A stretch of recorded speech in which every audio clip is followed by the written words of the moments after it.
Hello everyone, स्वागत है आप सबका मेरे यूट्यूब चैनल पर। तो आज का जो हमारा वीडियो का टॉपिक होगा वो होगा, हम लोग एंशिएंट इंडियन हिस्ट्री कवर कर रहे हैं, जिसमें अभी हम लोग बुद्धिज़्म देख रहे हैं। तो हमने पिछले कुछ वीडियोस में बुद्धिज़्म, गौतम बुद्ध का अर्ली लाइफ और बुद्धिज़्म के राइज के बारे में देखा था। आज जो हम लोग देखेंगे वो हम देखेंगे संघ के जो सेरेमनीज थे उसके बारे में, और हम लोग डिस्कस करेंगे बुद्धिज़्म के जो दो बड़े सेक्ट्स बने, हीनयान और महायान, उन सब के बारे में। तो हमने पिछले वीडियोस में हमने देखा था कि गौतम बुद्ध जो है उन्होंने 29th ईयर में अपना घर छोड़ दिया था और वो सन्यासी बन गए थे। फिर हमने देखा कि 35 ईयर्स की एज में उनको एनलाइटमेंट, जो कि निर्वाणा जिसे कहा जाता है, उसकी प्राप्ति हुई। फिर वो 80 ईयर्स तक कुशीनगर में 80 ईयर्स जब उनकी एज थी तब उनकी मृत्यु होती है। तो 35 ईयर्स से 80 ईयर्स तक का जो टाइम पीरियड है, 45 ईयर्स का, इन टाइम पीरियड में गौतम बुद्ध ने पैदल चल कर हर जगह बुद्धिज़्म को स्प्रेड करने की बहुत कोशिश की, और वो काफ़ी सक्सेसफुल भी रहे, क्योंकि बुद्धिज़्म काफ़ी तेज़ी से स्प्रेड हुआ था और एक बड़ा रिलीजियन बन के आया। तो बुद्धिज़्म जब गौतम बुद्ध जब पैदल ये चल के पूरा पद यात्रा कर के वो स्प्रेड करते थे, तो गौतम बुद्ध जो थे वो फिज़िकली काफ़ी फिट थे, उनका फिज़िकल फिटनेस बहुत अच्छा था। इसी वजह से वो पैदल यात्रा कर के बुद्धिज़्म को स्प्रेड करते थे, और बुद्धिज़्म की तरफ बहुत सारे लोग बहुत कम टाइम में अट्रैक्ट हुए थे। इसका एक रीज़न ये भी है कि वो प्रैक्टिकल रिफॉर्मर थे। मैंने पिछले वीडियो में आपको बताया था कि गौतम बुद्ध जो थे वो प्रैक्टिकल रिफॉर्मर थे। वो कभी गॉड या फिर आत्मा या फिर ज़्यादा स्पिरिचुअल बातें नहीं करते थे। वो इन सब बातों से हटके जो प्रैक्टिकल बात है उस पर फोकस करते थे। उनका गोल सिर्फ इतना था कि जो दुनिया में जो लोग रह रहे वो प्रैक्टिकली कैसे हैप्पी लाइफ जी सके, इस पर वो फोकस करते थे। जो आम लोगों की आम जिंदगी में जो प्रॉब्लम्स रहती है वो उन पे टीचिंग्स देते थे और उनको सल्यूशन देते थे, और इसी वजह से जो आम लोग हैं वो बुद्धिज़्म की तरफ ज़्यादा अट्रैक्ट हुए, क्योंकि वो रिलेट कर पाते थे गौतम बुद्ध की टीचिंग्स से।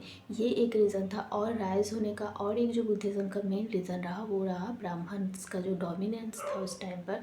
वो अर्ली टाइम में हमने एंशिएंट टाइम में देखा है कि जो ब्राह्मण्स थे उस टाइम पे, और जो भारत में जो समाज था वो कास्ट सिस्टम में और जाति भेद में, जेंडर इश्यूज़ में काफ़ी फंसा हुआ था।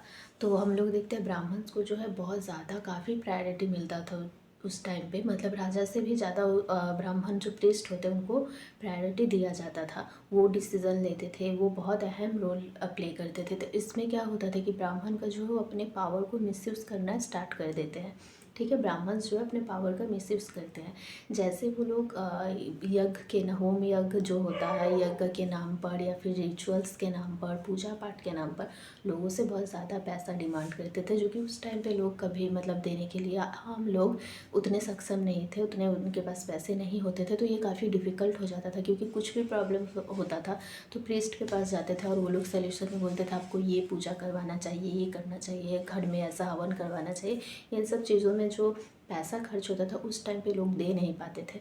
ये एक प्रॉब्लम रहता था। और दूसरा प्रॉब्लम ये भी था कि वैदिक जो टेक्स्ट है, वैदिक जो टेक्स्ट रहते थे वो पढ़ने का जो राइट्स था वो सिर्फ अपर क्लास को दिया जाता था। मतलब ब्राह्मण्स या जो क्षत्रिय ये सब अपर कास्ट है वो लोग सिर्फ वेद को पढ़ पाते थे। जो लोअर कास्ट के लोग हैं और औरतों को पढ़ा नहीं दिया जाता था, और उनको एडुकेशन का कोई ये नहीं था कि वो वेद पढ़ सके। और फिर जो लोअर कास्ट के लोग थे वो भी वेद का ज्ञान नहीं ले सकते थे।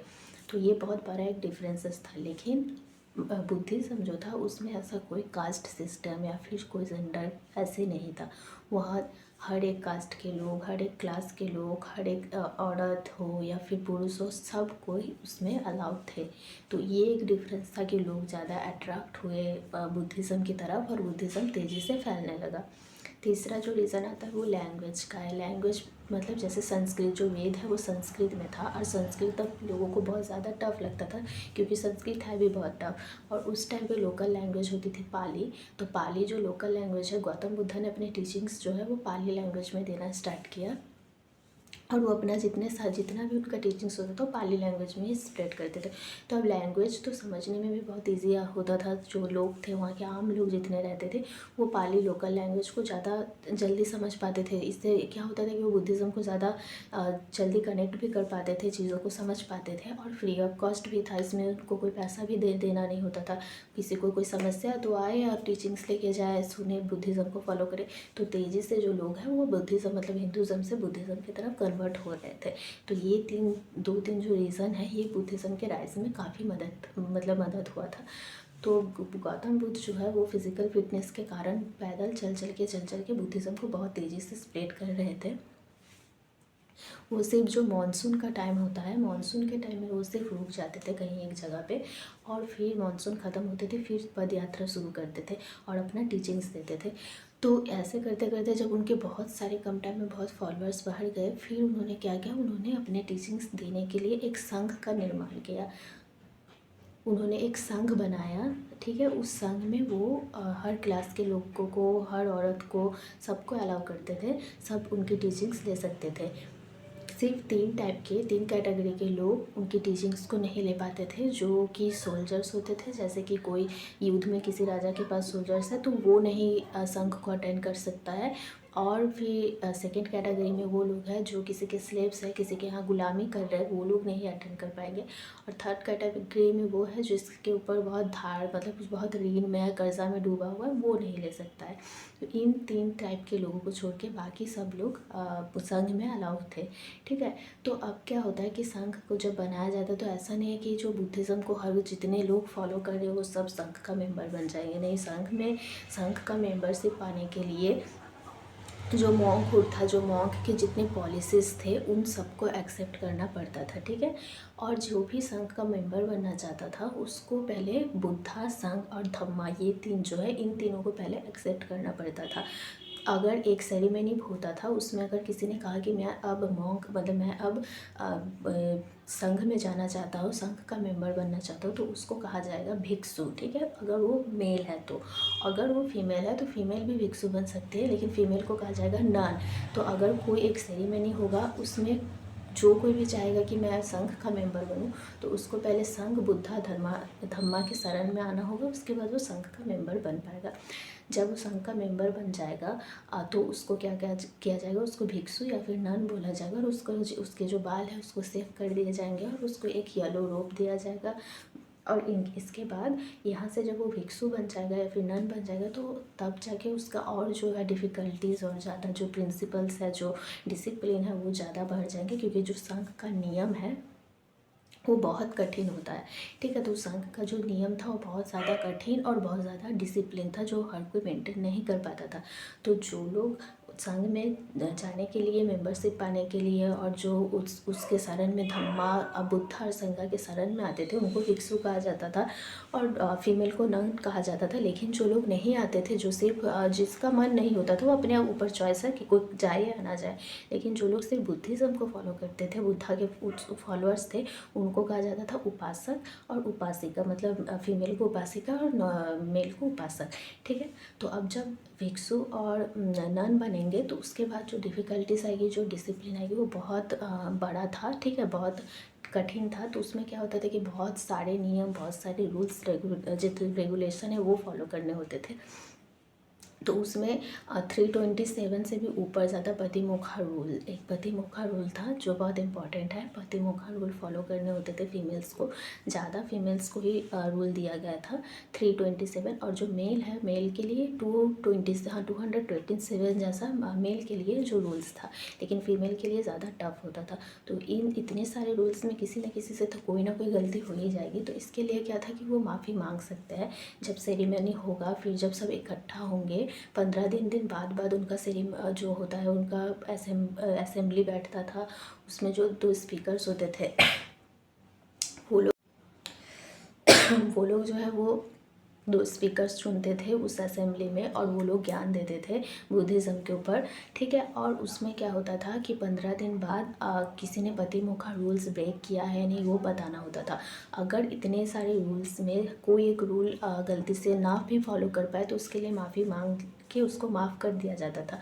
पर सिर्फ 4 ऐसे रूल थे जिसमें माफ़ी नहीं मिलती थी, जिसमें संघ से बाहर निकाला जा मतलब बाहर निकाल दिया जाता था। उसके बाद ऐसा होता था कि वो कभी भी और वो जो भिक्षु है या फिर जो नन है नहीं बन पाएंगे, वह कभी भी संघ का मेंबर नहीं रहेगा, उसको निकाल दिया जाएगा। तो वो 4 रूल्स कौन से थे? अगर किसी ने सेक्सुअल इंटरकोर्स किया है, ठीक है, किसी दूसरे के साथ सेक्स किया है, और फिर दूसरा ये कंडीशन था कि किसी का मर्डर करके आए हैं, और फिर ऐसा है कि किसी झूठ बोल रहा है कि मुझे जो है लाइटमेंट मिल गई है, फिर मुझे जो है निर्वाणा प्राप्त हो गया, जबकि उसको हुआ नहीं है, और ऐसा झूठ में मतलब झूठ फैलाना लोगों में कि झूठ मूठ का बोलना कि मैं निर्वाणा प्राप्त कर गया, तो इन केस में, और फिर अपने राइट्स से ज़्यादा ले लेना, ये सब केसेस में निकाल दिया जाता था। तो एक 15 दिन बाद एक सेरेमनी होती थी जहाँ सबको ये कन्फेस करना होता था कि मैंने कोई पतिमुखा रूल किसी ने ब्रेक किया है या नहीं। तो ये जो पतिमुखा वाला रूल था ये बहुत डिफ़िकल्ट था, क्योंकि 15 दिन बार टेस्ट देना होता था। तो पतिमुखा रूल्स बहुत ज़्यादा डिफ़िकल्ट होता था, इसीलिए ये ऑप्शन में रहता था कि आपको मतलब वो संघ का मेंबर बनना है, भिक्षु या नन बनना है या नहीं, या फिर जो नहीं बनना चाहता था वो उपासक या उपासिका बन के भी बुद्धिज़्म का टीचिंग ले सकता था।